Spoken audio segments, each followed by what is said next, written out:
ഇൻഫോർമലായിട്ട് എല്ലാവരും ഒരുമിച്ച് അതോ അല്ല ഉള്ളവരൊക്കെ തമ്മിൽ ഞങ്ങളായിട്ടുള്ള ചർച്ച ഉച്ചയ്ക്ക് ശേഷം ഉണ്ടാവും കേട്ടോ. അത് കഴിയുമ്പോൾ പറയാം. അപ്പൊ ടൈം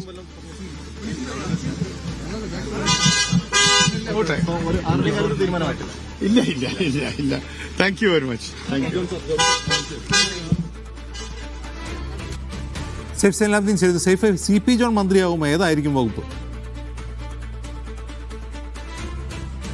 CP ജോണിന്റെ കാര്യത്തിൽ രണ്ട് വകുപ്പുകളുടെ കാര്യം കേൾക്കുന്നുണ്ട്. ജെയിംസ്, ഇന്നലെ രാവിലെ നിയുക്ത മുഖ്യമന്ത്രി VD സതീശനുമായി അദ്ദേഹം കൂടിക്കാഴ്ച നടത്തിയിരുന്നു. ഇപ്പോൾ CP ജോണുമായി വ്യക്തിപരമായി നല്ല ബന്ധം പുലർത്തുന്ന ആളാണ് VD സതീശൻ.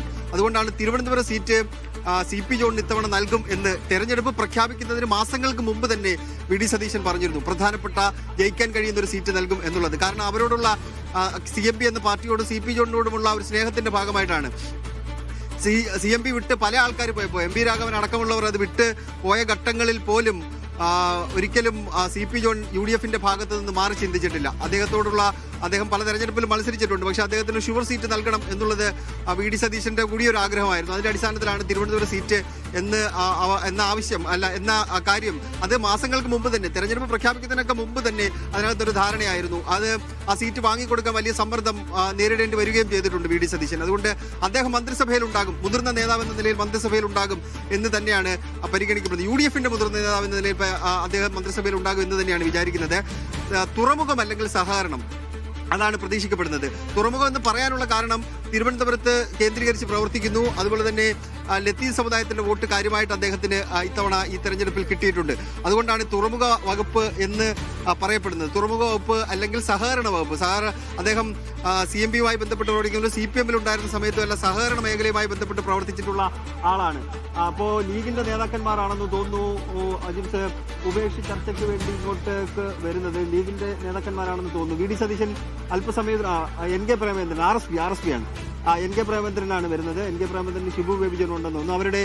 അവർ ഉപേക്ഷി ചർച്ചയ്ക്ക് വേണ്ടി പോവുകയാണ്. അവർക്ക് മന്ത്രിസ്ഥാനം ഉണ്ട് എന്ന കാര്യത്തിൽ സംശയമില്ല. CP ജോണിന്റെ കാര്യം പറഞ്ഞാൽ ഞാൻ നേരത്തെ പറഞ്ഞ രണ്ട് വകുപ്പുകളിൽ ഒന്നുകിൽ സഹകരണം അല്ലെങ്കിൽ തുറമുഖം, ഇതിലേതെങ്കിലും ഒരു വകുപ്പായിരിക്കും അദ്ദേഹത്തിന് കിട്ടുക. RSP ഇപ്പോൾ വരുമ്പോൾ RSP തൊഴിൽ വകുപ്പാണ് കഴിഞ്ഞ തവണ കൈകാര്യം ചെയ്തെങ്കിൽ ഇത്തവണ തൊഴിൽ വേണ്ട, മറ്റേതെങ്കിലും ഒരു വകുപ്പ്, വൈദ്യുതിയോ അതിനൊപ്പം തന്നെ ടൂറിസമോ അങ്ങനെ എന്തെങ്കിലും വേണം എന്നുള്ള ആവശ്യം മുന്നോട്ട് വെച്ചിട്ടുണ്ട്. അങ്ങനെ ഒരു ആവശ്യം മുന്നോട്ട് വെക്കുമ്പോൾ അതിനെ കോൺഗ്രസ് നേതൃത്വം എങ്ങനെ അതിനെ പരിഗണിക്കും എന്നുള്ളത് നോക്കിക്കാണേണ്ടതാണ്. NK പ്രേമേന്ദ്രനും അതുപോലെ തന്നെ ഷിബു ബേബി ജോണും ഇവർ രണ്ടുപേരുമാണ് ഉപേക്ഷി ചർച്ചയ്ക്ക് വേണ്ടി ഇങ്ങോട്ടേക്ക് എത്തിച്ചേർന്നിരിക്കുന്നത്. അവർ രണ്ടുപേരുമാണ് ആ ചർച്ചയിൽ പങ്കെടുക്കുന്നത്. അത് അല്പസമയത്തിന് അധികം നീണ്ടുപോകില്ല, ആ ചർച്ച അധികം നീണ്ടുപോകില്ല. കാരണം കൂടുതൽ അവകാശവാദങ്ങൾ RSPക്ക് ഇല്ല. ഒരു മന്ത്രിസ്ഥാനം അവർക്കുണ്ട്. പിന്നീട് വകുപ്പിന്റെ കാര്യത്തിലാണ് തീരുമാനമെടുക്കേണ്ടത്. വകുപ്പിന്റെ കാര്യത്തിൽ തീരുമാനമെടുക്കാം, പിന്നെ ധാരണ ഉണ്ടാക്കാം എന്ന് പറഞ്ഞു കഴിഞ്ഞാൽ ആ പ്രശ്നം പരിഹരിക്കപ്പെടും.